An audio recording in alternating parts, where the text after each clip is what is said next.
دنیا کی سب سے مہنگی پارٹی۔ جی ہاں دوستو، آج کی ویڈیو دیکھ کر یقیناً آپ کی آنکھیں حیرت سے ابل پڑیں گی، ویسے ہی جیسے کہ یہ ویڈیو بناتے وقت مجھ پر حیرتوں کے پہاڑ ٹوٹے تھے۔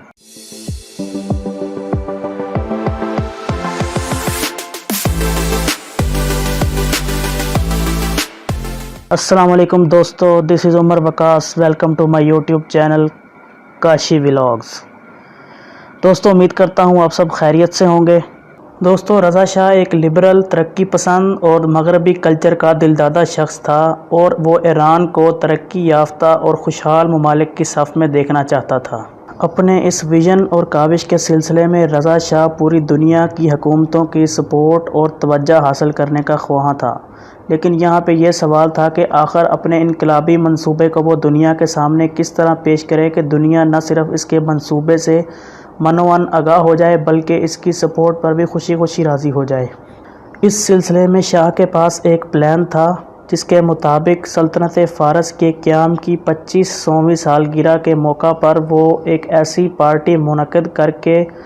دنیا کے تمام ممالک کے صدور، وزرائے اعظم اور سربراہان مملکت کو مدعو کرے کہ جس کے بارے میں دنیا نے نہ پہلے کبھی سنا ہو اور نہ ہی اس کو کبھی دیکھا ہو۔ سائرس اعظم کے ہاتھوں سلطنت فارس کے قیام کو 1971 میں 2500 سال پورے ہو رہے تھے، چنانچہ رضا شاہ نے اسی موقع پر یہ پارٹی منعقد کرنے کا فیصلہ کیا۔ چنانچہ کئی آپشنز پر غور کرنے کے بعد رضا شاہ نے یہ فیصلہ کیا کہ یہ پارٹی صحرائے شیراز کے بیچوں بیچ سلطنت فارس کے قدیم شہر پرسیپولس کے متروک شدہ کھنڈرات کے قریب ایک مصنوعی شہر قائم کر وہاں پر منعقد کی جائے گی۔ جی ہاں دوستو، ایک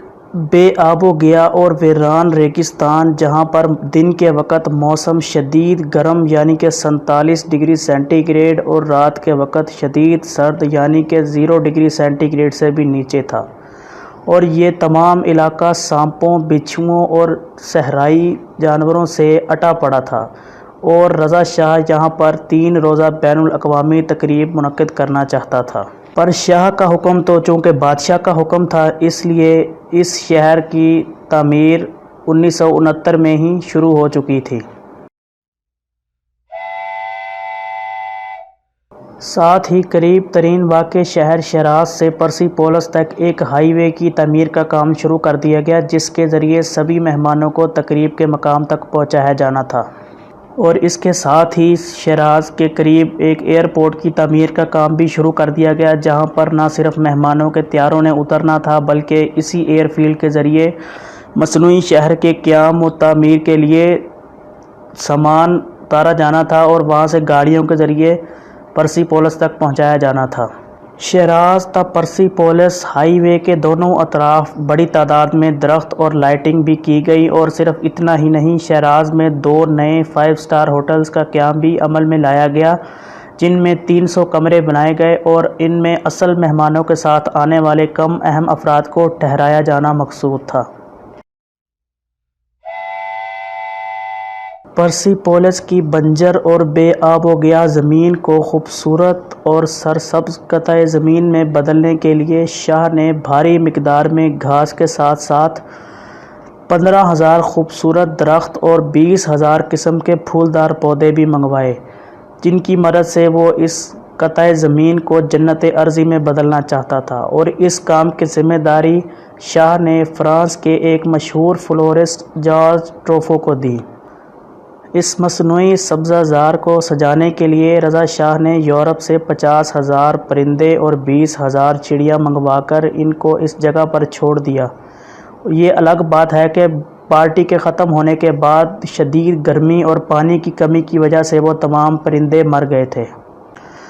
اور اس سبزہ زار کے لیے بھاری مقدار میں پانی کی بھی ضرورت تھی، جسے واٹر ٹینکرز کی مدد سے شیراز سے پرسیپولس تک روزانہ پہنچایا جاتا تھا۔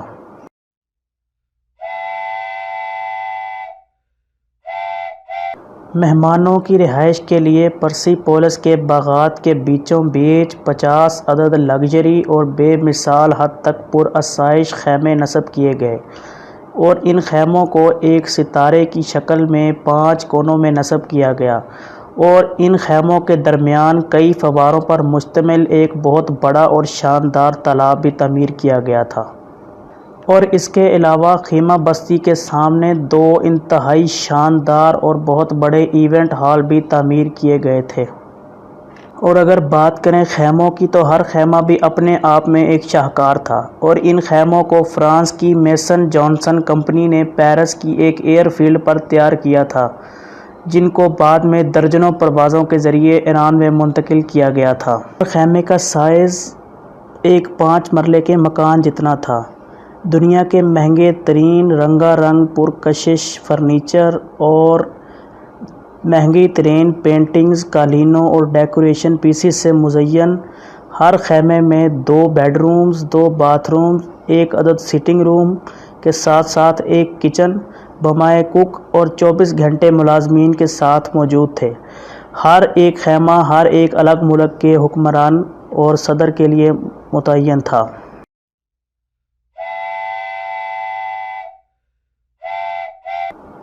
مہمانوں کی تواضع کے لیے رضا شاہ نے دنیا میں دستیاب سب سے عمدہ اور لذیذ کھانوں کے ساتھ ساتھ سب سے مہنگے اور بہترین مشروبات کا انتظام کیا، اور اس سب کا انتظام شاہ نے اس دور میں دنیا کے سب سے مہنگے اور بہترین ریسٹورانٹ میکسم کے ذمہ کیا، جس کا تعلق فرانس سے تھا۔ میکسم نے کئی پروازوں کے ذریعے جو کھانے کا سامان پرسیپولس منتقل کیا، اس میں 18 ٹن پھل، سبزیاں اور دیگر سامان، 3,20,000 انڈے، 2,700 کلوگرام گائے، دمبے اور سور کا گوشت، 1280 کلوگرام چکن اور مچھلی، 30 کلوگرام کاویار جسے مچھلی کے انڈے بھی کہا جاتا ہے اور یہ دنیا کے سب سے مہنگی غذا ہے، اور اس کے علاوہ سالم ہرن، مور اور دیگر جاندار، 30 ٹن برتن اور کچن کا سامان، 2500 بوتل شیمپین، 1000 بوتل مرگنڈی اور 1000 بوتلیں ہی بورڈو، اور اس کے علاوہ دنیا کی بہترین شرابیں بھی۔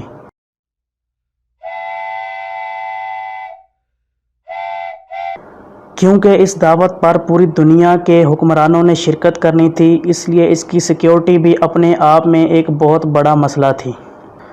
اور اس مسئلے سے نمٹنے کے لیے رضا شاہ نے 65,000 فوجیوں اور پولیس کو پرسیپولس تک پہنچنے کے مختلف رستوں پر تعینات کیا، اور پارٹی سے کئی ماہ پہلے ایک ملک گیر کریک ڈاؤن میں رضا شاہ نے ہر اس شخص کو جو کہ رضا شاہ کا مخالف یا رضا شاہ کی حکومت کا معمولی سا بھی مخالف تھا، اس کو گرفتار کروا دیا، اور پارٹی کے دنوں میں رضا شاہ نے تمام ممکنہ سرحدی راستوں کو بھی بند کروا دیا تھا۔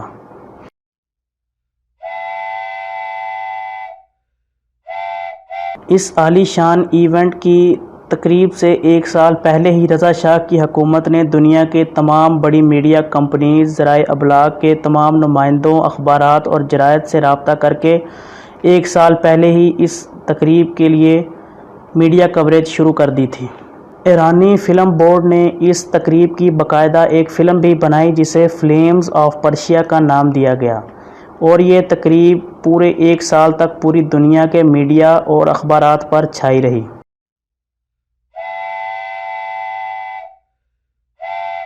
اور اب بات کرتے ہیں اس تقریب کے مہمانوں کی، تو اس میں head of the state Austria, Finland اور سوئٹزرلینڈ، فرانس، اٹلی اور جنوبی کوریا کے وزرائے اعظم، Bulgaria, Brazil, Turkey, Hungary, Czechoslovakia, Indonesia, Pakistan, لبنان، انڈیا اور جنوبی افریقہ کے صدور،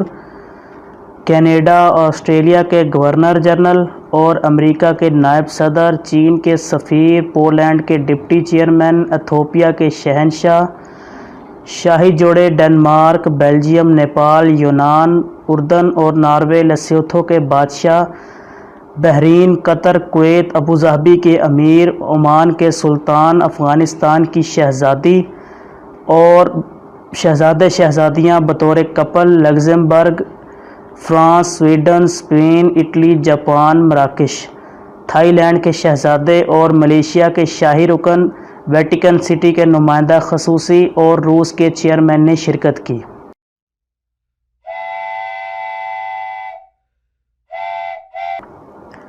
14 اکتوبر 1971 کو رضا شاہ پہلوی بذات خود شیراز میں مہمانوں کے استقبال کے لیے پہنچا اور 200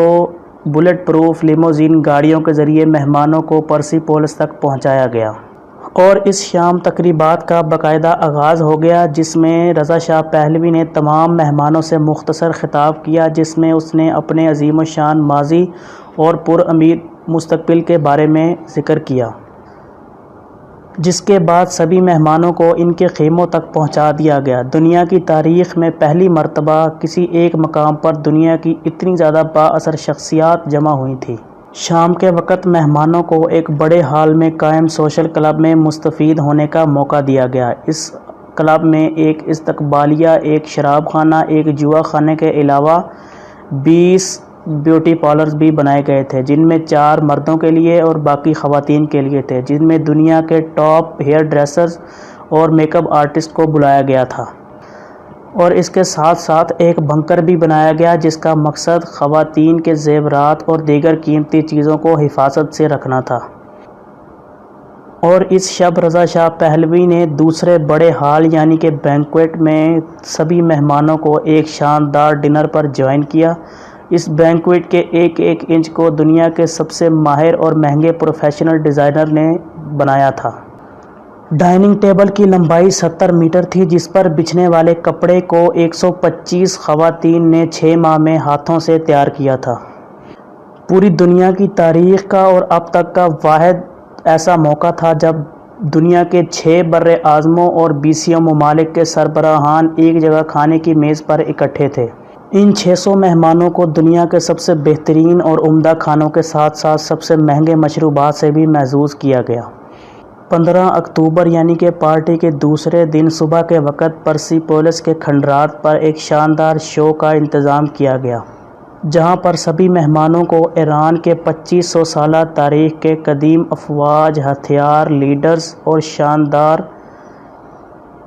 کلچر کو دکھانے کے لیے ایک پریڈ کا انتظام کیا گیا۔ اس پریڈ کے لیے 12,000 فوجیوں کو ایران کے مختلف دور کی افواج کے ذرہ بختر ہتھیاروں اور عمدہ گھوڑوں کے ساتھ مزین کیا گیا تھا۔ باقی دن مہمان اپنے خیموں میں رہے یا ہال کے اندر مختلف سرگرمیوں سے محظوظ ہوتے رہے۔ پرسیپولس کے کھنڈرات پر مہمانوں کے لیے شاندار آتش بازی اور لائٹنگ کا انتظام کیا گیا، جسے دیکھ کر اتنے بلند مرتبہ مہمان بھی مبہوت ہو کر رہ گئے تھے۔ 16 اکتوبر پارٹی کے آخری دن نصف دن تک مہمانوں کو اپنے خیموں میں ایک سے بڑھ کر ایک پرلطف سرگرمیوں اور کھیلوں سے محظوظ ہونے دیا گیا۔ اس موقع پر مہمان ایک دوسرے کے خیموں میں آتے جاتے رہے، جو کہ اپنے آپ میں ایک کمال کا ماحول تھا، کیونکہ دنیا کے با اثر ترین شخصیات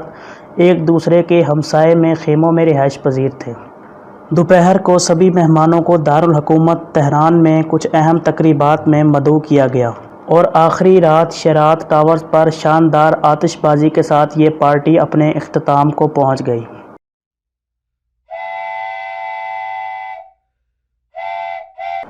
ٹائم میگزین کے مطابق اس وقت اس پارٹی پر $10 کروڑ کے اخراجات آئے، جو کہ آج کے حساب سے $5 ارب سے بھی زیادہ بنتے ہیں۔